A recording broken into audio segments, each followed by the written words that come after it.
நமஸ்காரம் சாமி. இந்த கோவிலுக்கு செலவெல்லாம் யார் கவனிச்சுக்கிறாங்க? ஏதோ ஆண்டவன் மேல பாரத்தை போட்டு நான் தான் செய்யறேன்.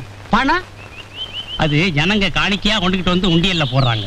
அப்போ உண்டியல நீங்களே தான் உடைச்சு செலவு காசு எடுத்துக்கிறீங்களா? ஆமா. நீங்களே உடைக்கிறதுக்கு எதுக்கு உண்டியல சீல் வச்சிருக்கீங்க? வேற யாராவது உடைச்சிட கூடாது பாரு. சாப்பாட்டுக்கு என்ன பண்றீங்க? இதுல இருந்தா எடுத்து வைத்த கழுவிக்கிறேன். உண்டியல் என்ன கார்பரேஷன் பைப்பா? இந்த பூவும் புஷ்பமும் வாங்கினது போக. பூவும் புஷ்பமா ரெண்டும் வேற வேறயா? சரி, மிச்சத்தை என்ன பண்றீங்க? என்ன மிச்சம் இருக்க போகுது? ஏதோ இருக்கிற மிச்சத்தை வச்சு அசோக் நகர்ல ஒரு வீடு வாங்கி.